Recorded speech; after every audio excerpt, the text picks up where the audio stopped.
Merry winter solstice. Merry winter solstice. Technically speaking, it's going to be the shortest day of the year. The axis and the distance, it's the coldest day. Shortest day, coldest day. Just wham bam, thank you ma'am, right? Here it is, December 21st. It's here and then it's gone. It's just there for a second. Why? Because it's the winter solstice. Why do we have all them gods born on December 25th? That's right there by the winter solstice. It's about the seasons.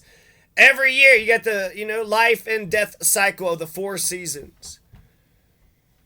So the Ides of March is right around springtime. March 17th, St. Patrick's Day. So within what? That's 1 month, 2 months, then maybe 3 months. So about 3 months away. Spring is about 3 months away. So technically speaking, it's going to get warmer and warmer here on out.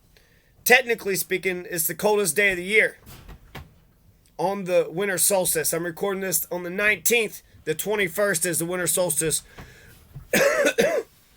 for 2022. For 2022. For 2022. So, what are we going to do today?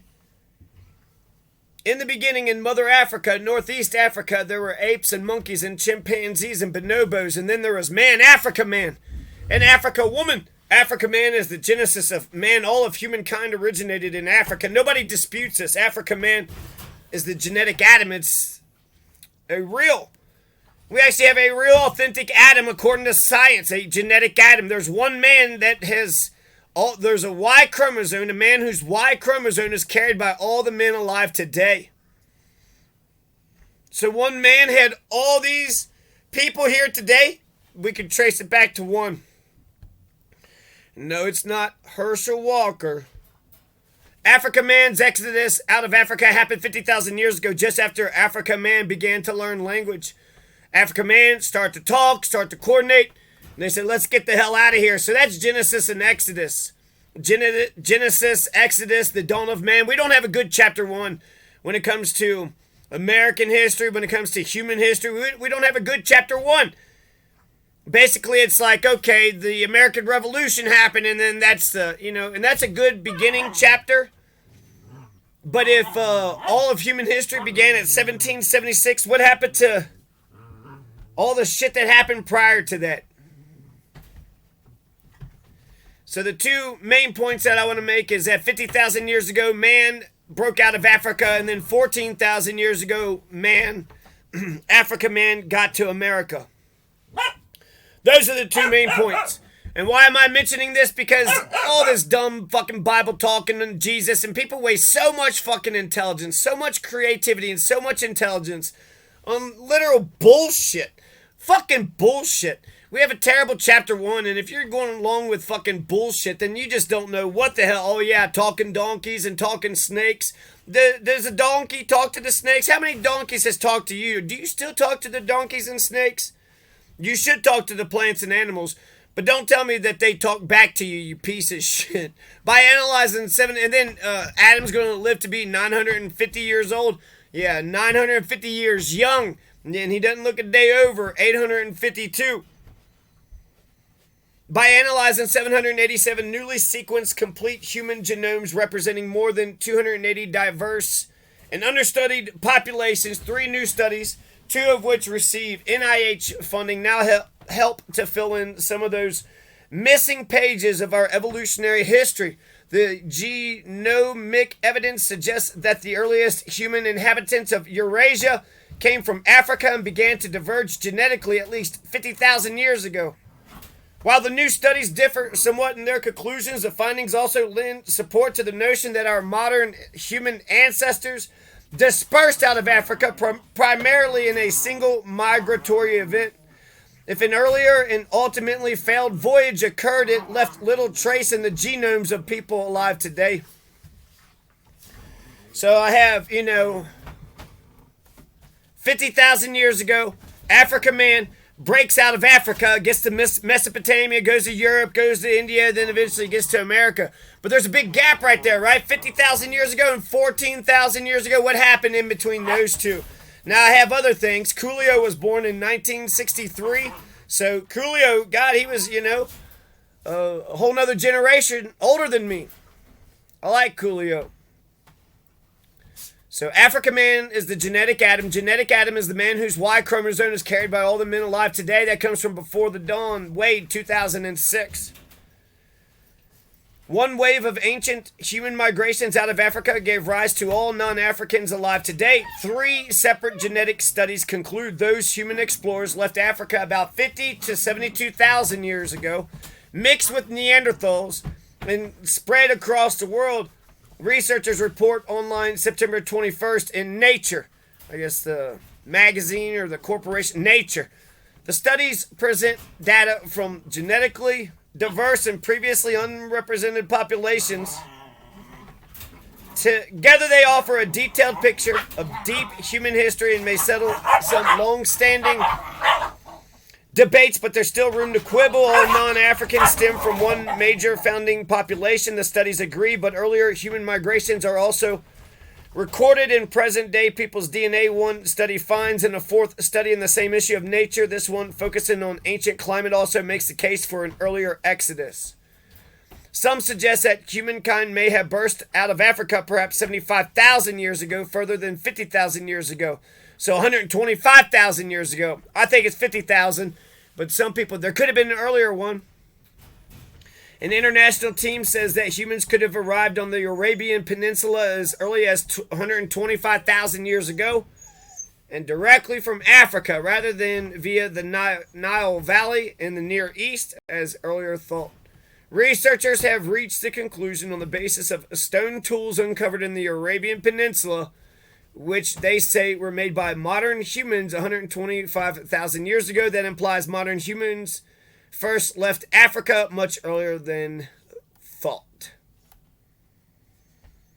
14,000 years ago, Africa man is going to make it to the Americas. Africa man discovered America over 13,500 years prior to Christopher Columbus. Christopher Columbus was a mass murderer and pedophile. But recent research, including the Baja California study, indicates that the initial settlement of the continent was instead driven by Southeast Asians who occupied Australia 60,000 years ago and then expanded into the Americas about 13,500 years ago, prior to the Mongoloid people arriving from Northeast Asia. Over the past decade or so, this Clovis first model has come under sharp attack as a result of new discoveries in southern Chile at a site known as Monteverde. Archaeologist Thomas D.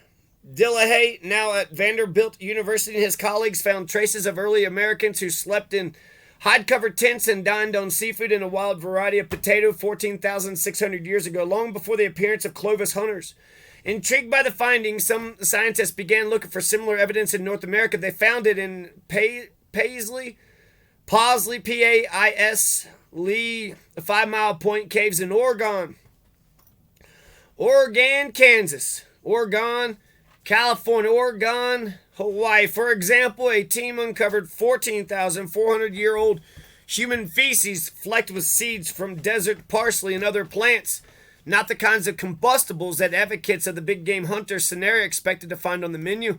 Now, along Buttermilk Creek, Waters and his team have made one of the most important finds yet, a mother lode of stone tools dating back a stunning 15,500 years ago. In all, the team has excavated more than 19,000 pre-Clovis artifacts, from small blades bearing tiny wear marks from cutting bone to a polished chunk of hematite, an iron mineral commonly used in the Paleolithic world for making a red pigment.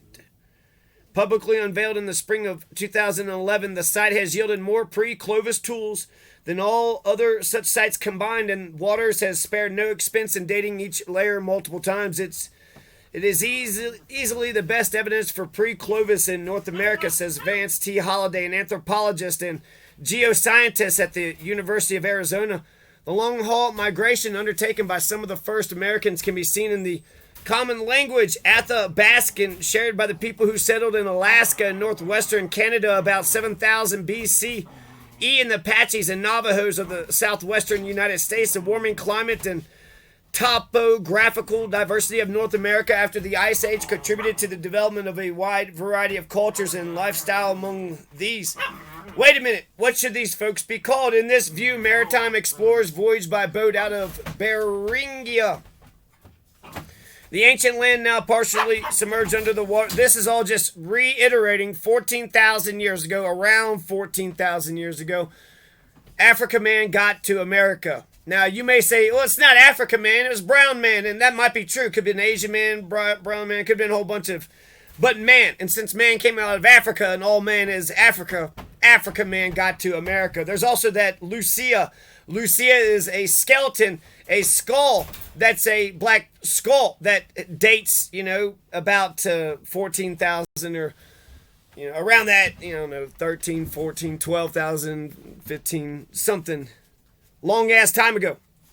So there were black folks here. And the beginning was was the first man in America a black man? I don't know. But it seems likely. And even if it's not a black man, since we all came from Africa, it was a black man.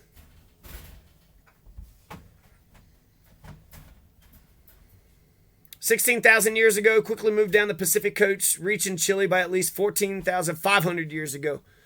The evidence might settle the question has been mostly out of reach as the glaciers melted starting about 16,500 years ago. Global sea level rose by about 120 meters, drowning many coasts and any settlements they held. We are decades into the search for coastal dispersers. And we're still waiting for solid evidence or proof, says Gary Haynes, an archaeologist at the University of Nevada at Reno, who thinks the first Americans likely took an inland route. The hunt for that evidence is now in high gear. A dedicated cadre of archaeologists is searching for maritime sites dating between 14 to 16,000 years ago before the ice-free corridor became fully passable. They're looking at the gateway to the Americas along stretches of the Alaskan and Canadian coast that were spared the post-ice age flooding. They are even looking underwater and on Cedros Island. Des Lauriers is helping fill in the picture of how early coastal people lived and what tools they made, details that link them to maritime cultures around the Pacific Rim and imply that they were not landlubbers who later turned seaward. All eyes are on the coast, Meltzer says. Some early dates, some BC dates here. Pythagoras is going to be born. Pythagoras of Samos is born 570 BC. The Pool of Gibeon is spoken of 1000 BC. It's still intact today. It's talked about in Samuel and Jeremiah. And it's found largely intact in Gibeon, 6 miles north of Jerusalem, in excavations that took place around 1956. So the Pool of Gibeon is the oldest thing that I got, 1000 BC. 1000 BC, which is supposed to be the King of David, but I couldn't conclude on King of David. I wanted to believe, but that's why I couldn't. 551, Confucius is born. 551 BC. 530 BC. Pythagoras travels to Croton and establishes a school there. 480 BC or 563. Which kind of matters because either the Buddha is about 12 years older than Confucius or the Buddha is like 80 years younger. Or 70 years younger than the Buddha. So that's pretty different. Either they were born within, the same decade or like 70, 80 years later. But I'm going with the lower date until we find out, because the farther you go back, the more interesting it is. So Confucius is born 551 BC. Pythagoras is born right around then, 570 BC. The Buddha, we got two dates, 563 and 480 BC. Julius Caesar is going to be born July 13th, 100 BC. Now, Julius Caesar, his family was from the patrician gens of the Julii, which trace its lineage to the first king of Rome, Romulus, and the goddess Venus. So that's nice, right? His families, his father, they go all the way back to Romulus and Venus. That's Julius Caesar's bloodlines. Hey, who was your great-grandmother? The goddess Venus. Oh, you're saying, like, the planet?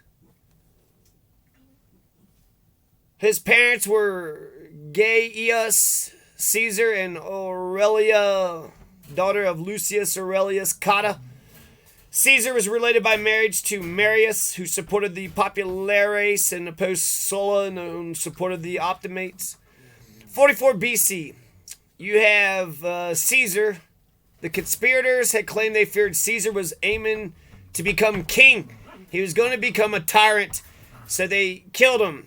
Apparently 33 stab wounds by 33 people. And they killed him on the Ides of March 15th, 44 BC. Of note, Julius Caesar was a general, statesman, a lawgiver, an orator, and historian. Julius Caesar never lost a war. Julius Caesar fixed the calendar. You got the Julian calendar and the Gregorian calendar. He's thought to have created the first news sheet, Acta Diurna, which was posted on the forum to let everyone who cared to read it know what the Assembly and Senate were up to. And 5, he instigated an enduring law against extortion.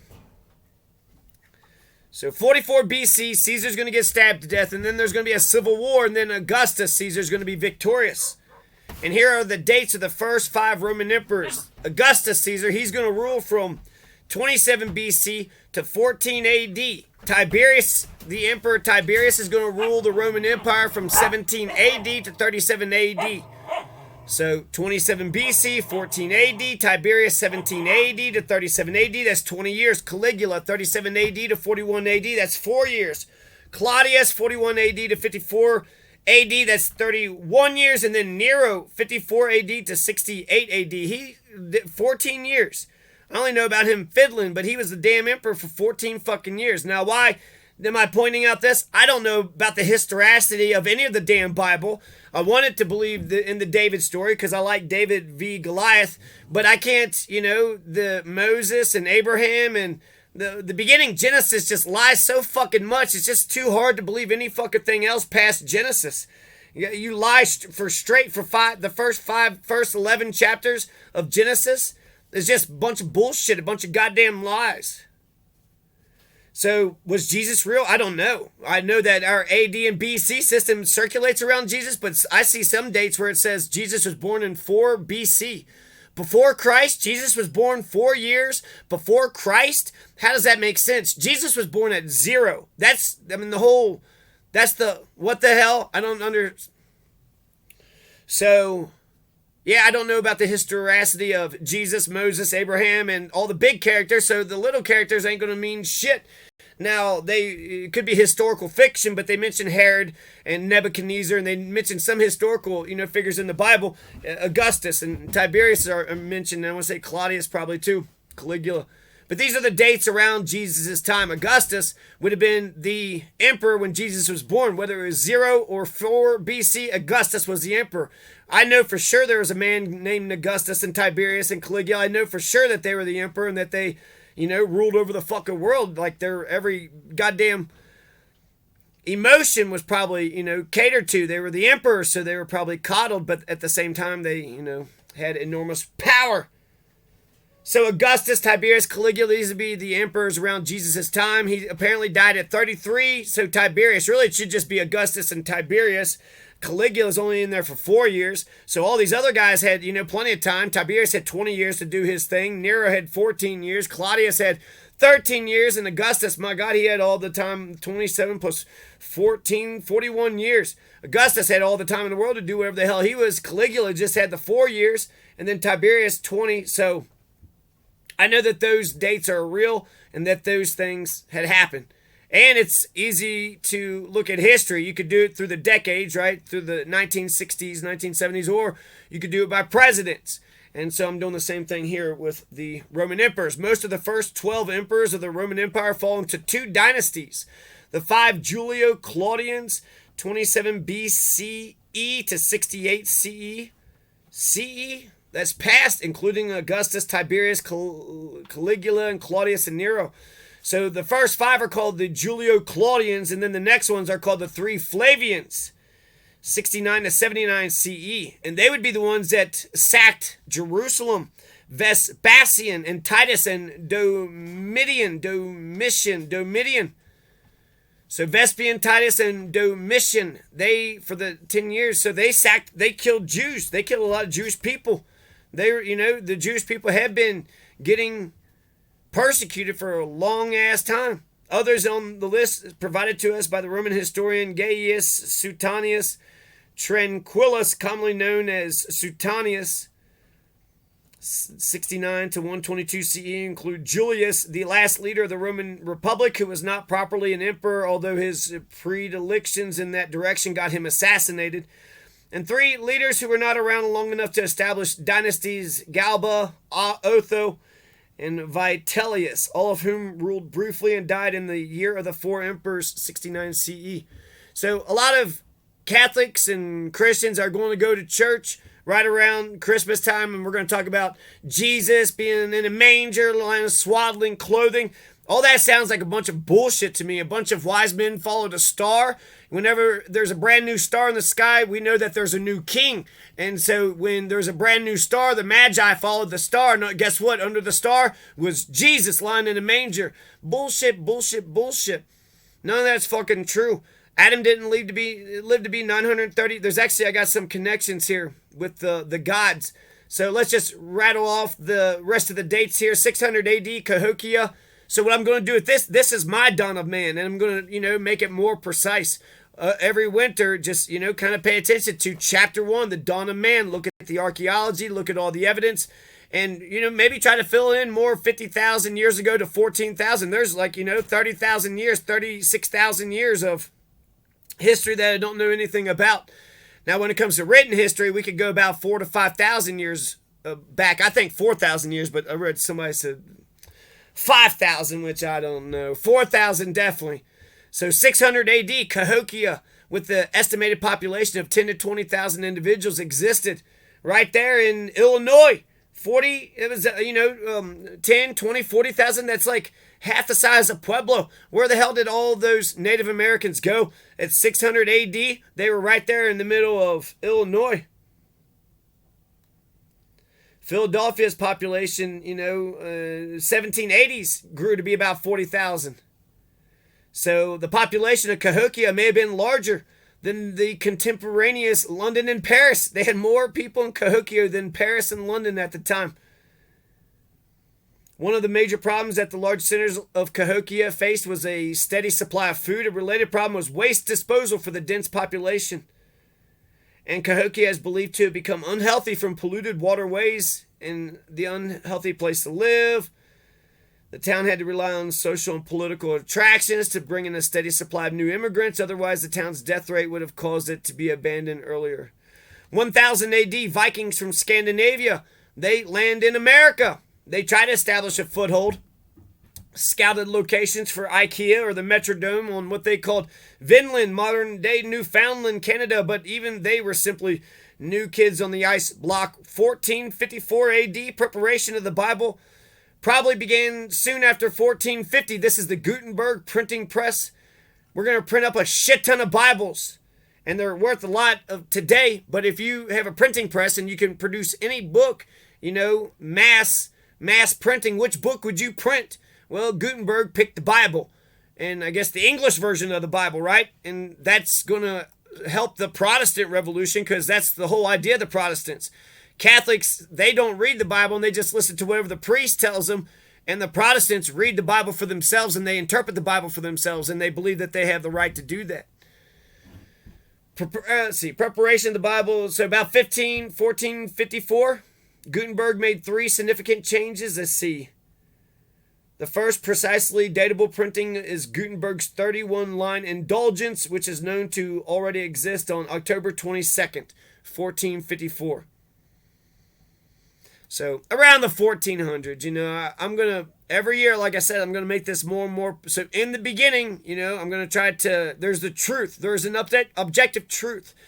And I think that the more we think about it, and the more, if we were to sit there every Sunday and think about, the dawn of man and look at the archaeology and all the evidence and put as much time and creativity and energy that we do with the dumb bullshit, Jesus and religion and all that shit, we would figure it out. We would get closer and closer to the truth. And why would you need to know chapter 1? Why would you need to know the foundation? Why would you need to know your roots? Roots and wings. You need to know your roots so you can fly, so you can You know, you need roots to have a big oak tree and then the nest of the birds and then strong wings so that bird can fly. So Copernicus is going to publish Revolutions in 1543. So I would say Gutenberg printing press revolution would be the beginning of the Protestant Reformation, right? Because they're interpreting, you have to read the Bible. 1454 AD, and then just 100 years, less than 100 years later, you got Copernicus writing about on the revolutions of heavenly spheres. He thinks Copernicus is wrong when Copernicus thinks that the sun revolved around the earth. But Copernicus was wrong. Who was right? If Copernicus is wrong, who wrote? Wait, Copernicus was right. I'm sorry. Ptolemaic. That's right. Ptolemy was wrong.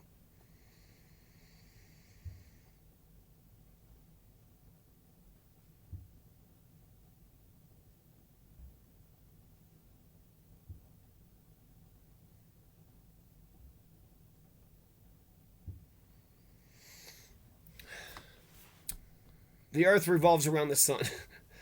So that's the... Okay, 1783, you have the victory at Yorktown. 1793, the execution of Louis XVI. 1804, Dessalines is victorious. Black Dessalines, Black Haiti is victorious against the white French occupiers. So you have the American Revolution, French Revolution, Haitian Revolution.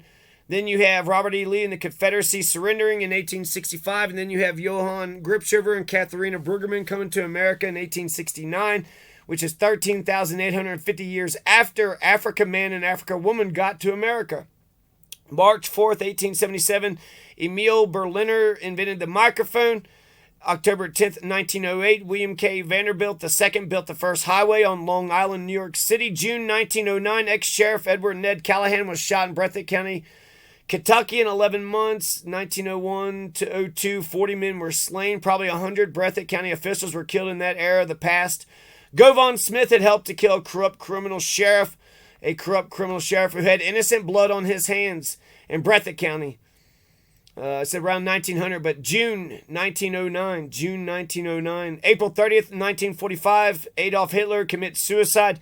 And then August 1st, 1963, Coolio was born. Artist Leon Ivy Jr., August 1st, 1963, in Los Angeles, California. Some connections amongst the gods. Hercules slayed a lion.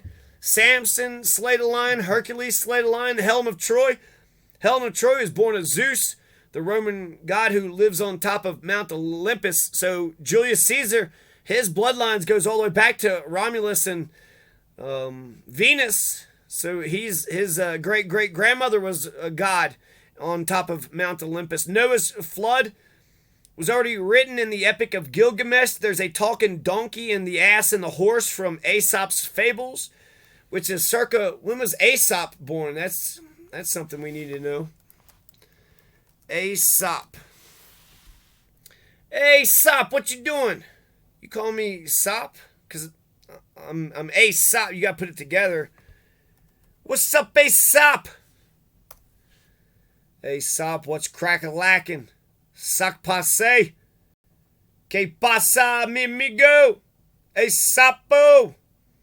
He's a Greek fabuloso, storyteller rosso, credited with the number of fables known as Aesop's Fables. His existence remains unclear and no writings by him survive. Numerous tales are credited to him, were gathered across the centuries and in many languages and storytelling traditions that continue to this day.